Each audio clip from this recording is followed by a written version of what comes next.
하나님의 구원과 하나님의 은혜는 택함 받은 자들에게 임하는데, 그 택함 받은 자들에 대해서 유태인들은 선민 사상 때문에 자기들만의 구원을 이야기하고 자기들만이 택한 백성이라는 이런 강한 의식이 있습니다. 그런데 하나님의 구원은 이방인에게도 임하고 있다라는 것이죠. 그래서 오늘 여기 말하는 섬들아 먼 곳 백성들아 라고 하는 것은 바로 이방인의 구원을 선포하고 있다는 것입니다. 사도 바울을 우리가 일컬어 이방인의 사도다라고까지도 말하는 이유는 바울은 이방인에게 복음을 전하는 사역을 감당했기 때문에 그런 것입니다. 사도행전 1장 8절에서도 성령이 임하면 권능을 받은 뒤에 뭐합니까? 예루살렘과 뿐만 아니라 사마리아와 온 유대와 땅끝까지 이르러서 내 증인이 되라 라는 말씀을 합니다. 하나님의 구원은 택함 받은 자들이면 틀림없는데, 그 택함 받은 자 속에는 유다 민족만이 아니라 이방 나라들도 포함되어 있다. 그러니까 온 나라 백성들 중에 하나님은 택하여 구원하시는데, 그들을 택하시고 구원하심에 있어서 말씀하기를 여호와께서 태에서부터 나를 부르셨고 어머니의 복중에서부터 내 이름을 기억하셨다라고 말씀을 해서, 우리가 어머니 뱃속에 있을 때부터 이미 택하였다는 말씀을 하시는 것은 하나님의 구원의 예정 섭리, 택한 자를 향한 하나님의 계획을 이렇게 말씀하는 거죠. 사도 바울은 에베소서 1장에서 창세전에 우리를 택정하사라는 말씀을 하고 계십니다. 그래서 신령한 복을 주시려고 하셨다는 말씀을 하는데, 이처럼 하나님의 구원의 계획과 또 구원의 그 언약과 성취하시는 모든 것을 보면 하나님만이 하실 수 있는 일을 이루고 계신다라는 겁니다. 물론 어느 한편으로 생각해 보면 우리 인간의 지혜와 지식과 경험과 모든 걸 통틀어서도 이해할 수 없는 부분들이 있습니다. 하나님이 하시는 일에 대해서는요. 그러나 그 하나님께서 하시는 모든 일에는 분명한 계획이 있고 목적이 있다는 거예요. 특별히 우리에게 말씀하신 하나님의 목적은 영광 받으시기 위함이라는 사실을 말씀하고 있습니다. 우리가 보면 좀 아이러니한 부분 하나가 뭐냐면, 우리 인간의 생각으로 참 이해할 수 없는 하나님이 하시는 일 하나가 뭐냐면, 이스라엘 백성들을 출애굽을 시키셔서 홍해바다 가운데로 끌고 왔다는 거예요. 홍해길로 끌고 와서 홍해바다가 가로막히고 또 애굽 병사는 바로 왕을 마음을 강팍하게 하여 쫓아오게 하시는 하나님이 이 장자의 죽음이라는 엄청난 재앙으로 이스라엘 백성들을 이끌어내셨는데, 그런 장자의 죽음을 그런 역사를 하시는 하나님이 애굽 왕을 죽일 수 없었겠습니까? 애굽의 병사들을 죽일 수 없었겠습니까? 이스라엘 백성들을 그 고센 땅에 그냥 두고 거기서 복을 주시고 거기서 번성하게 하실 수는 없었겠습니까? 얼마든지 하실 수 있는 하나님이란 말이죠. 그런데 그렇게 하나님께서 하실 수 있는 하나님이 왜 굳이 끌고 낸 블레셋 길로 가면 빨리 갈 수 있다는 거예요. 지리상으로는.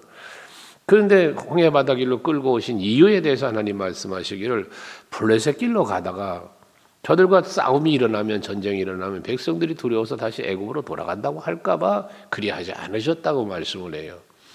그런데 사실 홍해바다를 건너는 것도 하나님이 기적으로 갔지만, 그 후에 가서 출애굽기 17장에 보면 아말렉과 전쟁하거든요. 그 아말렉과의 전쟁에서도 결국은 뭐 했어요? 하나님이 이기게 해주셨단 말이에요. 그래서 거기서 여호와 니시라고 하는 그 제단이 만들어진 거 아닙니까? 여호수아가. 이것처럼 하나님이 다 하실 수 있음에도 왜 우리를 그렇게 두려움이 있는 곳으로, 공포감이 조성을 하면서 원망과 불평하는 상황으로 끌고 가실까라는 거예요. 이유가 있다면, 하나님께서 저들과 함께 하심과 저들을 위해서 역사하며 도우시는 하나님이심을 뭐 하는 거예요? 보여주시려고, 깨닫게 하시려고라는 거예요. 우리는 그러한 사실, 하나님의 그 깊은 뜻을 헤아리질 못하면 어찌하여 하나님 어찌하여 하나님 나에게 라는 불평이 찾아올 수가 있어요. 우리는 하나님이 하시는 일에 대해서 항상 원망하거나 불평하지 말고 힘들고 어려운 일을 만나도 이러한 상황 통해서 이러한 일을 통해서 하나님은 분명히 하시는 일이 있겠구나, 이런 믿음으로 모든 여러분들의 환경을, 상황을 이겨가시기를 바랍니다. 2절 말씀에 보면 내 입을 날카로운 칼같이 만드시고 또 나를 그의 손 그늘에 숨기며 나를 갈고 닦은 화살로 만들어 그의 화살통에 감추시고 라는 말씀을 합니다. 여기 날카로운 칼날이라 갈고 닦은 화살이다, 이런, 근데 예리한 거 아닙니까? 적을 목을 베고 또는 활을 쏘아 상대방을 죽이는 이런 거 아닙니까? 이건 뭘 말하냐면 궁극적으로는 예수 그리스도, 여기 예수 그리스도의 왕권, 그 심판하시는 이런 악을 멸하시는 이걸 이제 의미하는데, 여기에는 히브리서 4장 12절 말씀에 보면 하나님의 말씀은 살아있다, 예리한 날선 검과 같다. 그래서 영과 혼과 골수를 쪼개기도 하고 우리의 마음까지도 감찰을 하신다. 이 말씀의 능력을 말씀하고 있어요. 결국 이사야 선지자를 통하여 선포되는 말씀이 이런 예리한 칼과 같아서 그 선포되는 말씀은 결국 뭐 하는 거예요? 그 말씀이 선포되는 대로 되어지는 거예요. 칼을 휘두르면 목베임을 당하거나 활을 쏘면 여러분 사람 적에 맞아 쓰러지는 것처럼 말씀의 권위, 말씀의 능력, 궁극적으로는 예수 그리스도의 왕권을 말씀하는데, 이와 같은 큰 일을 하시는 분이 우리의 구원을 이루시는 분이라는 것이죠. 그래서 3절에 내게 이르시게 이를 너는 나의 종이여 내 영광을 내 속에 나타낼 이스라엘이라 하셨다라고 말씀을 합니다. 하나님의 말씀을 선포한 이사야의 말씀에 이렇게 예리한 칼날 같고 갈고 닦은 화살 같은 그런 말씀을 선포해서 그 말씀대로 되어지는 구원의 역사가 이루어지는, 이걸 통해서 하나님의 영광을 드러내는 이런 하나님이 하시는 일이란 말이에요. 그렇다면 여러분들이 신앙생활 하실 때에 하나님께서 우리 모두에게 주시는 이 말씀 하나하나가 그대로 되어짐을 통한 영광을 분명히 하나님 받으실 건데, 여기 3절에 내 영광을 네 속에 나타낼 이스라엘이라 라고 했어요. 내 영광을 네 속에 나타낼, 이 뭐예요? 여러분 마찬가지예요. 하나님의 영광이 여러분을 통하여 나타날 거예요. 여러분을 통해서 하나님의 영광은 분명히 나타납니다. 그러면 그 영광이 뭐겠어요? 하나님이 하시는 일이에요. 궁극적으로는 하나님이 나를 위하여 하시는 일로 하나님이 영광을 받으시겠다는 거거든. 그러면 여러분 우리가 바울이 말하는 것처럼 너희가 먹든지 마시든지 무엇을 하든지 하나님 영광을 위해서 하라 그러잖아요. 그러면 우리가 사는 것도 죽는 것도 흥하는 것도 망하는 것도 하나님이 나를 위하여 일하시는 섭리 가운데 모든 일이 이루어진다면 사나 죽으나 나는 주의 것이다. 그래서 그런 고백을 찬송으로 우리 하잖아요. 내가 이제 살아도 주에 살고 내가 이제 죽어도 주에 죽는다. 이런 고백을 우리가 찬송의 고백으로 하는 것처럼 항상 하나님께서 이루시는 모든 일은 그 하시는 일을 통해서 영광을 나타내신다라는 것. 그러니 우리는 무슨 고백을 해야 됩니까? 하나님이요 영광 받아 주시옵소서. 이 고백을 할 수 있어야 되는 거예요. 제가 개척교회 하면서 또 개척교회 하기 전에 신학교 다닐 때 참 많은 어려움을 겪으면서 학교를 다녀 공부를 했는데, 그때 하나님 앞에 너무나 힘들고 어려울 때 저 삼각산 기도원 바위굴 속에 들어가서 하나님 앞에 기도하면서 그런 기도를 했어요. 내가 이렇게 힘들고 내가 이렇게 어려움 당하는 것이 하나님이 받으실 영광이라면 내게 감당할 수 있는 능력을 달라고, 정말 하나님께 온전한 영광을 고난 중에서도 돌릴 수 있는 그러한 힘을 내게 달라는 그런 눈물의 기도를 했던 기억들이 있어요. 내가 굶는 것이 하나님이 기뻐하실 만한 일이라면 굶겠습니다. 내가 고통당하는 것이 하나님이 받을 영광이라면 내가 고난을 받겠습니다. 그러나 이길 힘을 주옵소서 라는 기도를 했던 그 시절의 기억이 있습니다. 여러분들 마찬가지입니다. 여러분들을 통하여 영광 받으시길 원하시는 하나님이시라면 그 하나님의 영광을 드러내기 위해서 우리는 고백해야 돼요. 그게 4절에 그런 말하는 거예요. 그러나 나는 말하기를 내가 헛되이 수고하였으며 무익하게 공연히 내 힘을 당하였다 하였도다 그랬어요. 이게 뭔 소리냐면 요거는 이제 메시아적 예언 중에 하나라고 볼 수 있는 것인데, 예수님이 어떻게 합니까? 십자가에 달려 죽으시잖아요. 얼마나 그렇게 무능력하십니까? 막 죽은 자도 살려내고 막 파도도 잠잠하게 하고 병든 자도 고치고 이걸 엄청난 역사를 이루셨던 분이 아무 힘 없이 그냥 다 잡혀 돌아가 죽는 거예요.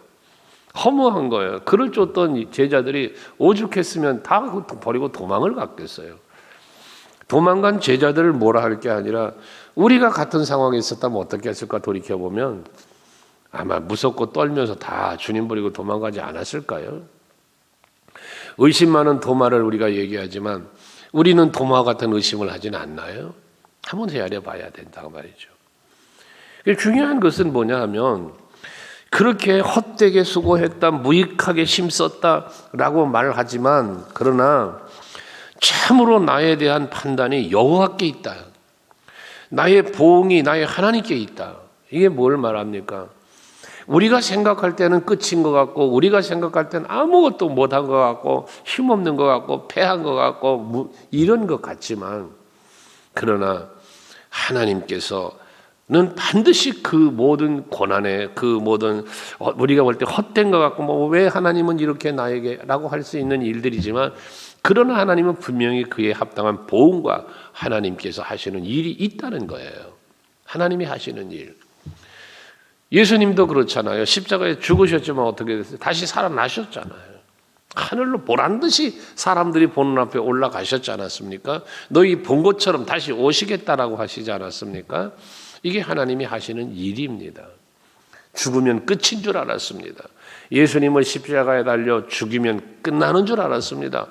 그런데 도리어 죽은 자 가운데 다시 살아나는 놀라운 역사를 이루시는 이 하나님이 하시는 일, 예수께서 하시는 일을 우리는 믿고 있지 않습니까? 그러니 여러분들도 그 믿음 가지고 우리가 뭐 해야 돼요? 하나님 하실 일을 기대하면서 믿음으로 바라보아야 된다는 거예요. 예수님은 분명히 말씀하셨잖아요. 나사로가 죽었어요. 나사로가 죽었으니까 그 마르다가 예수님 앞에 마리아와 울면서 그러잖아요. 예수님이 여기만 계셨었으면 우리 오라버니가 죽지 않았을 텐데. 그러나 예수님은 어떻게 돼요? 그 병들어 죽게 생겼다는 소식을 듣고 이틀을 더 유하다가 가셨다고 그랬어요. 뭡니까? 죽고 난 다음에 가겠다는 거예요.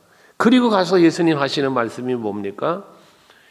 하나님이 영광 받으시려고 한다는 거예요. 하나님이 영광 받으시려고. 그래 놓고 나사로야 나와라. 그러니까 그 죽었던 나사로가 몸이 묶인 채로 나왔다잖아요. 이 하나님이 하시는 일이란 말이에요. 이게 예수 그리스도의 권능이란 말이에요. 무엇을 상징합니까? 죄와 허물로 죽어있던 우리를 살리시는 예수.